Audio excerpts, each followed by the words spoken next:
Now let's discuss about the implementation of a lakehouse. So as we previously discussed, the underlying framework platform is still data lake. On top of that, you have the caching layer, indexing layer, etc. On top of that, you have your front-end applications like reporting and machine learning, etc. We'll discuss these details in a bit more detail. Okay. Now, at the core of it, like we already discussed, the Lakehouse leverages the low-cost object stores such as S3 or ADLS or other things, and it uses Apache Parquet format for storing the data, right? And because of this, the advantages is that it's an open source format. Apache Parquet is pretty popular. It's been there for 20 years. So it has this fantastic uh, read optimization capabilities, which enable fast reading and great storage capabilities out there. Um, on top of that, you have a standard data frame API because we're using Spark after all. And apart from that, there is your standard Spark tools like mlib and support for TensorFlow, etc. are all there if you want to do the machine learning exercises on top of that.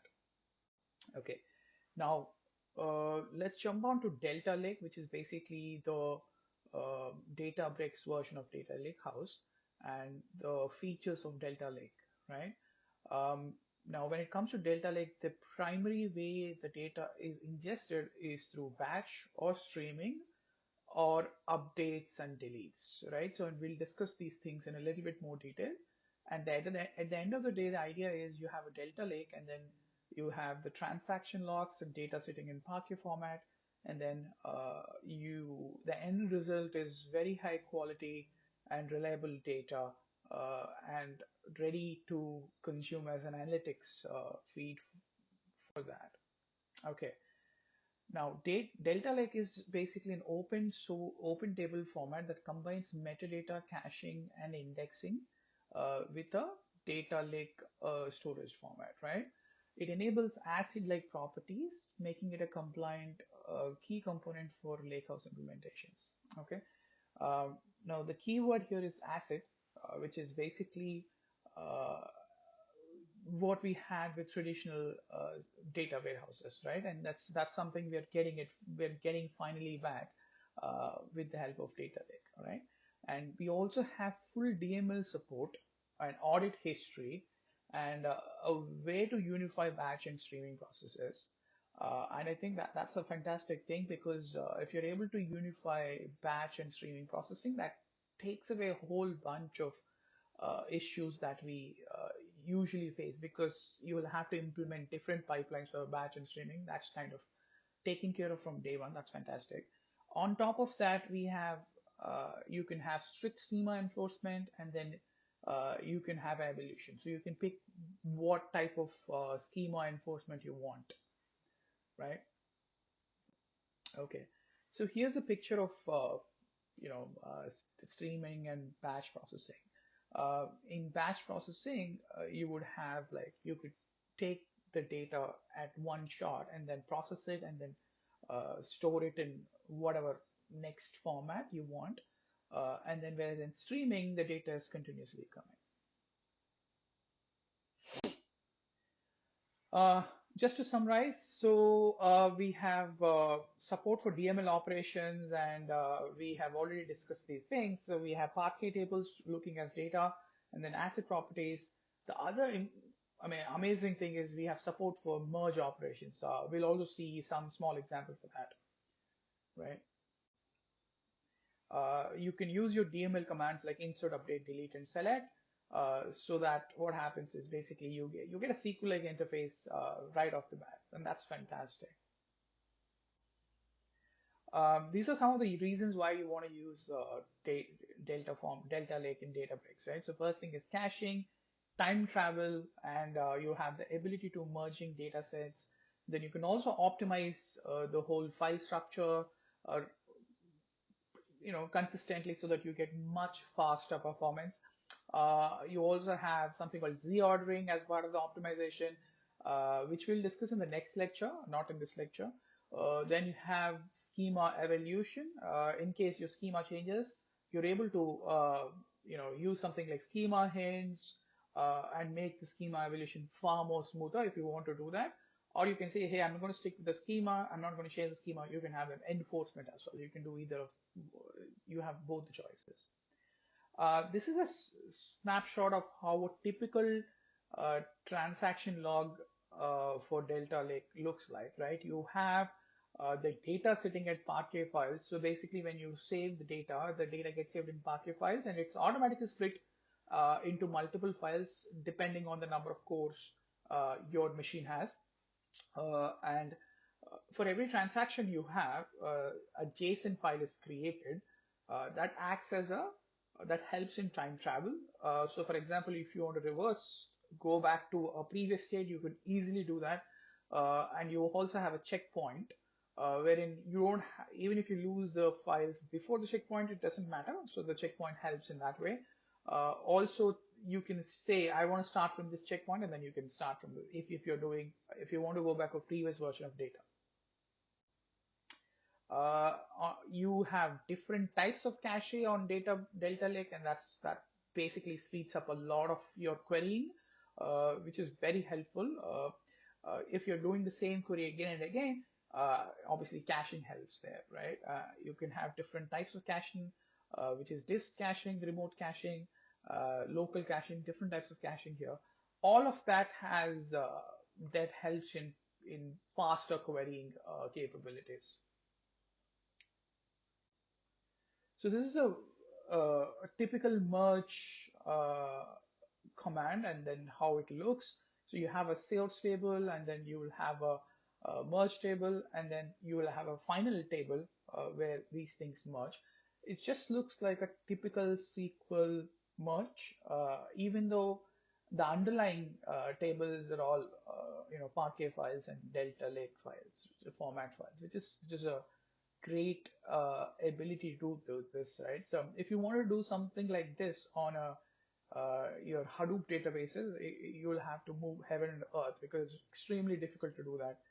And then it just takes a lot of time to do that. Whereas here, you have a simple code, SQL-like code structure, and then because things are so structured behind the scenes, merging happens rather smooth or seamlessly in Delta Lake. This feature is called as time travel. Ultimately, basically, it's just nothing but the ability to go back to a previous version of data.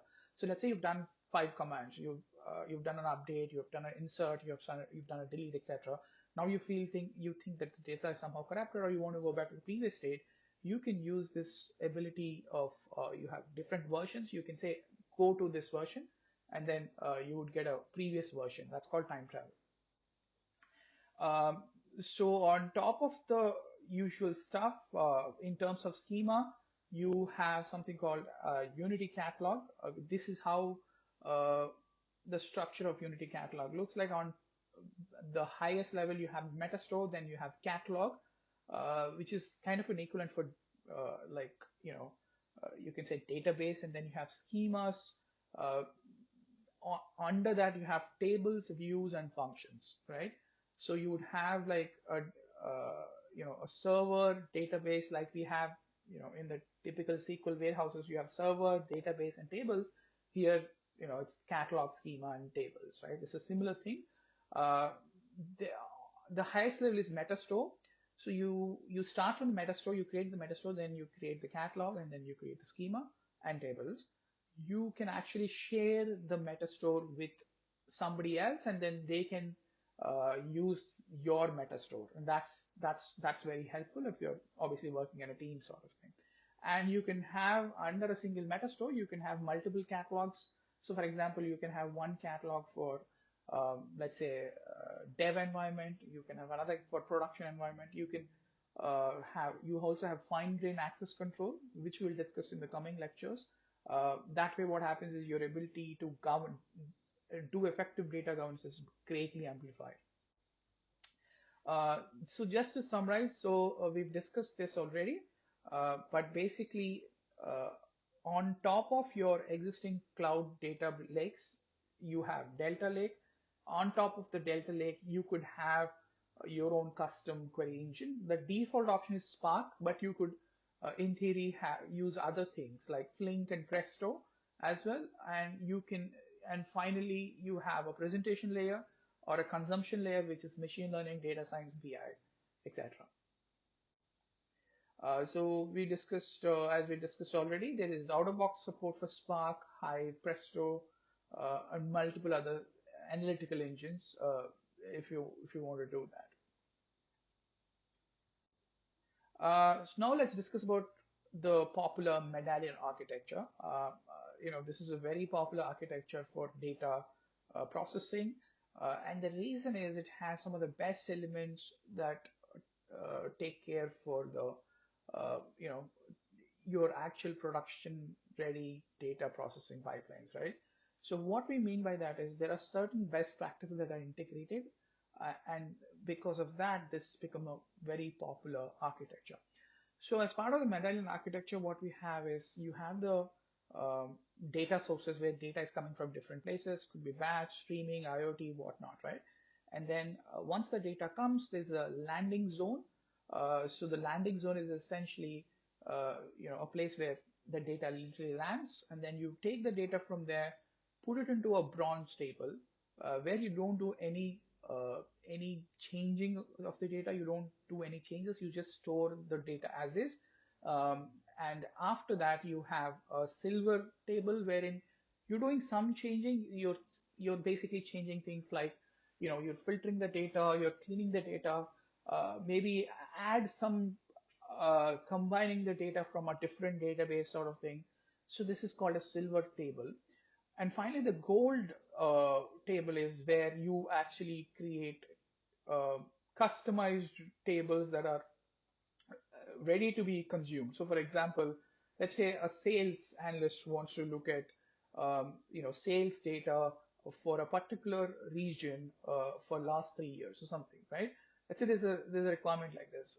In the gold table is where you would basically create that very specific table and store it so that the analyst can just plug in Tableau or a Power BI and then do their analysis, right? And the reason why you want to have this delineation is simple, right? So having a raw copy, unadulterated, unmodified copy helps you to recreate silver tables again and again if you choose that, right? And at the same time, once you have a silver table wherein you have clean data, it becomes very easy to create gold table, right? So that is a recommended architecture, and that's why medallion architecture has become quite popular.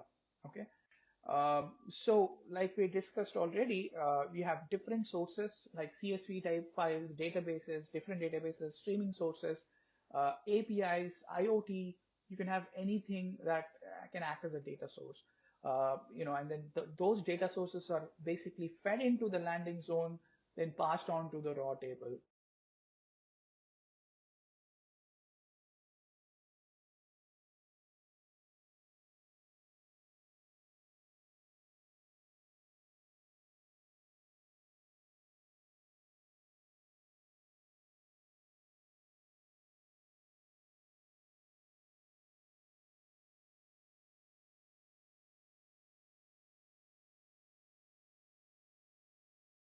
Okay. Uh, like the purpose of medallion architecture is basically it has this perfect uh, you know perfect synchrony between having the old data in unadulterated form, unmodified form, and increasingly gets uh, consumption ready as we pass along. And Delta Lake has out-of-the-box support for both streaming and batch data processing using the medallion architecture. This is how a typical architecture diagram looks if you're implementing this on Azure. So on the data source side, you could have different things, business apps like SaaS applications, sensors, IoT, databases, or just plain old CSV files or Parquet files or whatever. And you connect that to the medallion architecture, then you have bronze, silver, gold. and then you have everything running on a notebook on Delta Lake, on Databricks. And finally, the endpoint, you could create a SQL endpoint, and that becomes your consumption layer. Now let's talk about Delta ecosystem. So on top of your Delta Lake, you have different uh, uh, things that help in terms of enriching the ecosystem. What we mean by that is, we'll see in the next slide. Basically, you have different things like connectors, data sharing capabilities, etc., which act as an ecosystem that makes the whole thing much better, basically. So you have things like connectors, and then you have you have Spark and generated columns. We'll just quickly go to the next slides to see this.